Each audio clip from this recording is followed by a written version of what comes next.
Yeah, what I want to talk to you guys about is is um is a conspiracy theory out there. Is a conspiracy theory out there.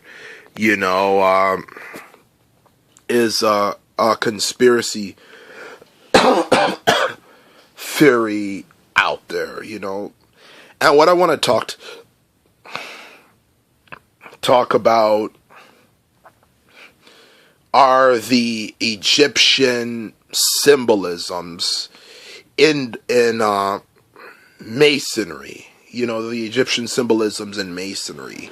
Now, people have been saying, you know, that the pyramid should be taken down for centuries. Like some people say that, you know, like the Salafis of an extremist branch of Islam has pretty much said that the pyramid should be destroyed because they're un-Islamic, which I'm just like, these guys are a bunch of goofs, you know, like any person would think, you know. But the thing about the Salaf, about the Egyptian pyramids and all of the stuff about it, should we really, you know, because a lot of conspiracy theories out there would probably say, you know, we should destroy the pyramids. Not only is that the wrong thing to do, because you have to realize that's African history. And it's not just Egypt, you know. You also have pyramids to the south, pyramids to the south in a land known as Nubia. You know, is it really something bad? Because you have to realize something about spiritual knowledge. Okay, is that spiritual knowledge, as they talk about, this is all it is it's just like anything in the world. You can use it for good, and at the same time you can use it for evil. That's the truth about everything in this world. You can use it for good, and at the same time you can use it for evil. And not to mention a lot of the knowledge on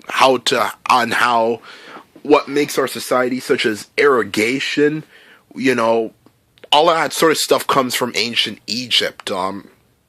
You know, and who knows, maybe they might have some other precious technological information that we could use today, you know, just like the Colosseum, you know, they still don't understand how it was possible, because in its heyday, it had over 100,000 people, that you could have 100,000 people in just like 5 to 10 minutes, literally be able to leave the place, you know, you know. Even without cars in today's world, that's impossible. You know, it could be completely empty in 5 to 10 minutes. Even though this is about ancient Rome, this is an ancient Roman example, it goes to show that you shouldn't underestimate what ancient civilizations could have done. Besides, people back in those days, they work like crazy, you know, so pretty much there's a lot of things that they know.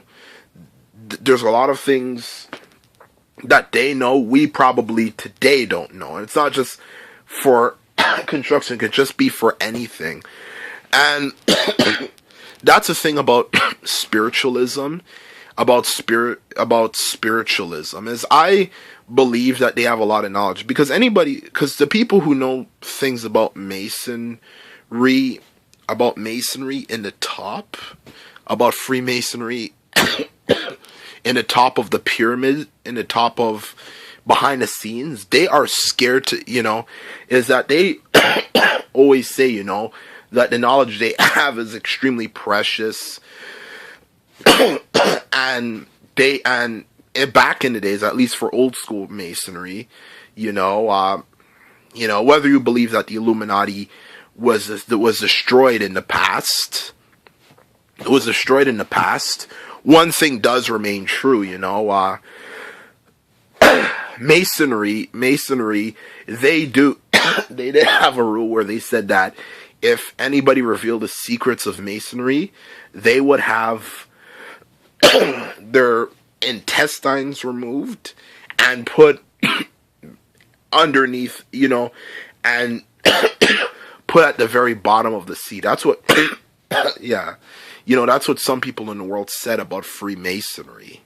That's what they said if a 33rd degree, the highest degree, were to reveal the secrets of it. Which obviously shows that the spiritual knowledge these people have is not a joke. And what are some of the knowledge that they might possibly have? I think some of the knowledge that they might possibly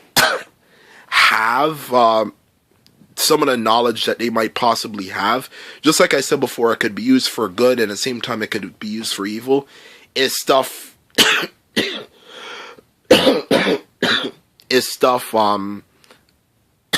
that we could use today. For example, they might have something like an elixir, elixir, which I think means a cure, which I think means a potion or something that can find happiness, that can find you the happiness you've always so craved. Like I said before, the human brain is a very complicated thing. And most people who become successful today, they don't really, they feel happy with their success. Don't get it twisted. Some people say that they're all miserable, but at the same time, they don't really reach the pinnacle of the happiness they were expecting. They don't reach the pinnacle of the happiness they were expecting. So maybe it's possible that those pyramids, they might have that sort of knowledge, it might give you, besides, you have to realize Egyptians were very intelligent people and they traded a lot. It might give you information on the potion, on the type of herbs you want to use, maybe certain African plants that you want to use. Maybe it's something, it's like this or that. It's something that when you reach a pinnacle of success, like let's just imagine you're famous and you're the most famous person in the world right now. Imagine actually feeling legitimate nirvana.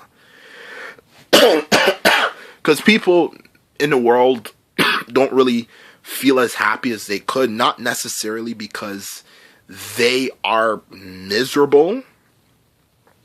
And it's not necessarily just because they have too many problems in their life. A lot of it is just simply for the fact that human beings are very lustful creatures, but at the same time are not very happy creatures. Because that's a problem with the human brain, is that everybody feels so happy, so high and mighty when they're looking forward to something, but when it actually happens, even if everything goes well, they say, "Oh yeah, it was okay." Oh yeah, I felt happy, but I didn't feel as happy as I expected to feel. So imagine living in a world like that. You can actually appreciate how to actually feel happy. You can actually feel the happiness for the first time ever, which pretty much I think makes a lot of sense. Makes a lot of sense because you can actually feel it legitimately. Because who knows, man? The Egyptians were very bright people, and they lasted for thousands of years. You can't tell me that that idea was not somewhere on their mind. Besides, they were very civilized. Look at how much pyramids there are out there. Tons. There's even talks that there could have been other pyramidic civilizations in Africa. You know, you can't tell me a civilization that advanced for that long length of a period of time that idea hadn't crossed your mind at some point. Doesn't necessarily mean it's true, but at the same time, this is something you throw out. I don't really think so. This is why I don't think it's good for people to throw out the occultic knowledge, because if you throw out the knowledge of those pyramid civilizations, and maybe even many various pyramidic civilizations, it's possible they could have, you know, it's possible you're missing on a lot, and that's all I have to say.